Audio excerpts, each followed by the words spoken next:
Hola, amigos! Place your bets. Brad the Big Noise Evans here. No Nathaniel Lundy. I'm flying solo. He's under the weather, battling all kinds of nasty congestion. I blame the University of Illinois loss last week in which he was in attendance for. It was Dad's weekend, and his son attends the U of I, and the temperature plummeted in that game. It just royally sucked on all levels. And as a result, he is hopefully getting healthy and will be fully recuperated in short order, maybe even by tomorrow. We shall see. So you just get me and me alone, but the show, it must go on. We are presented the Vape 5 podcast, of course, by Suavecito Tequila. It is a hashtag Tequila Thursday, so go out and pick up a bottle of Suavecito right now at Total Wine and More, or at your favorite local liquor store. And if they don't have it, ask for it. Demand it. The finish is magnificent. Vanilla notes, and it's so smooth. Oh, goes down the throat, doesn't burn at all. Quite tasty. So if you are into the betting fiesta, like I am, grab yourself a bottle of Suavecito Tequila tonight. All right, on the docket tonight, we have the Atlanta Falcons taking on the Carolina Panthers, a rematch just a couple of weeks ago. And that was one of the more high-scoring affairs in the NFL that we've seen this season. 37-34 was the finish in favor of the ATL. And I think the script is going to get reversed in this one. So here's how I'm approaching it, and really probably the best way. And I know there's a lot of questions about, the impacts of Mother Nature and the remnants of Hurricane Nicole, which impacted Florida overnight. It's going to be wet. It's going to be damp. It's going to be kind of dreary from start to finish in this game. According to NOAA, 90% chance of shower activity, but, it could be an embedded thunderstorm or two and some gusty winds near those storm complexes. But for the most part, winds aren't going to play a major factor. You could get gusts as high as 30 miles an hour, again, close to some of the stronger squalls that enter into the Queen City. But for the most part, you're just going to have some shower activity. Persistent throughout the game, and winds anywhere between 9 to 12 miles per hour. So not that big of a deal. These guys aren't witches. They're not going to melt. So start your fantasy guys with the utmost confidence and play some of these wagers as well, including this one. I did an OGP, and hopefully you are with me on it at BetMGM. I took the over at 35.5, so I took it down from 42.5. And I took Carolina plus 7.5. Over 70% of the handle right now on the Atlanta Falcons. I think Carolina is going to be able to push them because of the vulnerability of Atlanta really defensively, not only through the air. They gave up over 300 yards the first time to P.J. Walker, but also on the ground as they've allowed 4.25 yards per carry of the running back position. So in terms of the score total here on this alt line, Atlanta has gotten to at least 36 in 9 of 9 games. So about 1,000 there. Carolina has hit 36 or more points in a game in 6 of 9 efforts this season. And again, I really think Carolina is going to keep this one somewhat competitive. I believe that ultimately Carolina will be able to move the ball at will in this game. Vertically and on the ground, and they're going to keep this thing with an at least field goal, if not win it straight up. So give me the spread on the alt line up to 7.5. So give me Atlanta, the over on 35.5 at Carolina plus 7.5 in this contest. And if you do that, you put them together, it's minus 110 at BetMGM. So I think that is indeed the best way to approach Falcons and Panthers per day tonight. With that, let's get after it with another edition of the Fade 5. All right, number 5 on the board for me. I want to go with Cordarrelle Patterson on an anytime touchdown tonight. A guy that had a formidable role right out of the gate, off of injury last week. I found the end zone not once, but a couple of times. And I think he's going to cross the chalk yet again. One of the areas of susceptibility for this Carolina defense is in the trenches, as they're giving up 4.77 yards per carry, north of 100 yards per game. Double figures they've allowed in total touchdowns to RBs as well. So Patterson probably get anywhere between 3 to 5 red zone touches. and on a run first, run often team, the most run heavy team in the league, you're getting this plus money, plus a 110. And he could achieve what he did last week, which is not only a touchdown, but a couple of them, as a matter of fact. So give me Cordarrelle Patterson, Cordarrelle, to score at any time touchdown, plus 110 at BetMGM. All right, numero cuatro here on the Fade 5. I'm going to go with the over on 12.5 yards, longest run for Marcus Mariota, a guy that should be able to achieve this much like he did in the first matchup between these two teams. He had a 30-yard run in that game. So 12.5 yards, can he get a 13-yard run? Minus 130 at BetMGM. He has had a 13 or greater yard run 6 times this season. He's been heavily utilized on the ground, 6.7 rush attempts per game. He's averaging 5.1 yards per carry. I mentioned the shortcomings of this Carolina run defense. They're giving up 4.77 yards per carry. That's the running back position. But Mariota, whether it's on RPO plays that are designed and he calls his own number, or he's working outside the tackle box as an opportunistic runner, I think we'll see a chunk gain opportunity or 3 in this contest, given the weakness of Carolina up front, and just given his keenness of finding some of the soft spots in the opposing defense with his legs. So give me the over. Give me an M&M straight into my mouth, please, on Marcus Mariota. Over 12.5 yards, longest run, minus 130 at BetMGM. All right, numero tres, and Byrd is a word. Damiere Byrd, give me the over on 12.5 receiving yards for him. A guy who was magnificent in the first matchup, had 41 through the air, and he's gone 3 catches for 67 yards his last couple of games. Actually, no, it wasn't 41 through the air. All of that was achieved against Carolina in that first matchup. He's played 32 total snaps the last couple of weeks. He's lured 7 combined targets in those games. All I need is 1 catch. Just one catch. That is it for Damiere Byrd. He's got an ADOT, average at the target of 29.1, which is off the charts. He's averaging 35.5 yards per reception. And I think he's going to get a mixture of Dante Jackson and C.J. Henderson in coverage. Jackson, the better of the two. He's only given up 9.5 yards per catch, but has also yielded a 78% catch rate. Meanwhile, Henderson, 12.5 yards per catch, allowed and a 110.6 passer rating. So up the seam on a streak route, that's what Byrd is known for. He catches one and bolts his way with that speed up the field for at least 13 yards. So give me Damiere Byrd, over 12.5 receiving yards, minus 115 at DraftKings. Hey, we're presented by Suavecito Tequila. Pick up a bottle right now, would you? It is a hashtag Tequila Thursday, and you need an excuse to sip on the love juice because Atlanta and Carolina give you the perfect excuse to do so. If you're not familiar with Suavecito, in 2015, Forbes magazine in New York City contacted 10 tequila experts, one of Cali, Texas, Florida, New York, people who love and know tequila, and asked these experts just one question: what is the best tasting tequila sold in these United States? 1 week later, on the front of Forbes was a bottle of Suavecito Añejo. Boom! So get some of that love juice right now. Enjoy the betting fiesta on this hashtag Tequila Thursday. Get Suavecito at any Total Wine and More store or ask for it where you are. We would consider it a favor. Gracias.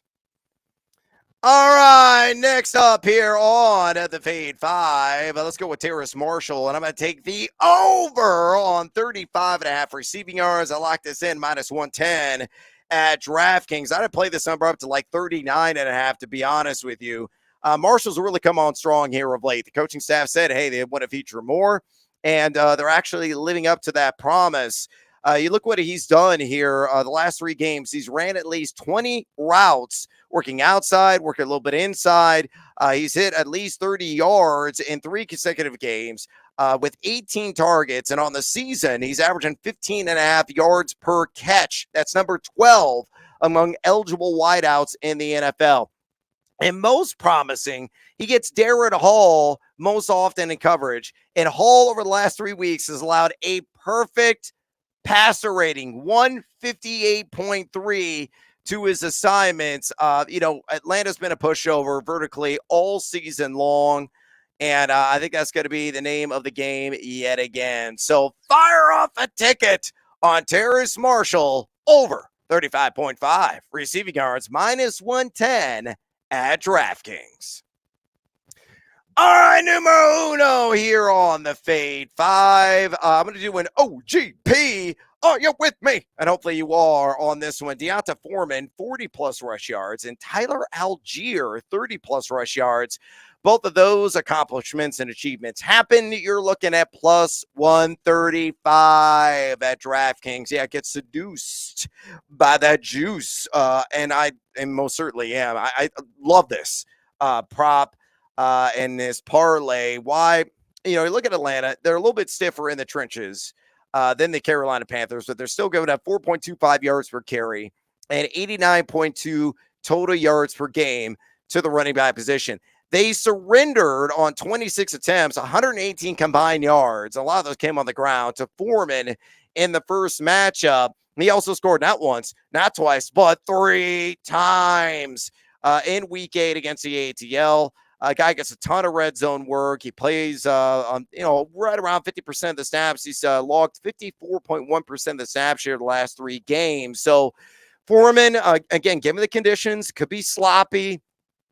Could be, a damp, wet one for sure, as I mentioned at the top of the podcast.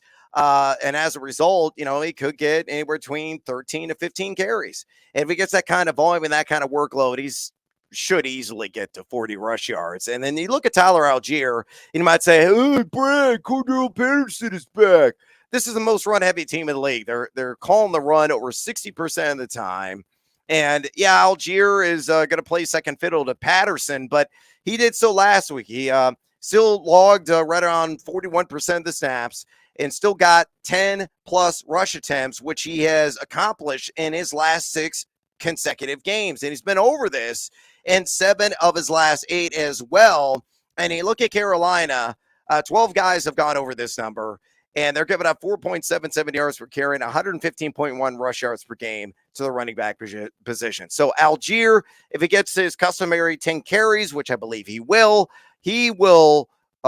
bull his way to at least 30 rush yards in this one. And I slapped that together again with D'Onta Foreman, 40-plus rush yards, and he get it plus 135 at DraftKings. There's a reason why it's numero uno here on the Fade 5. All right, bonus time.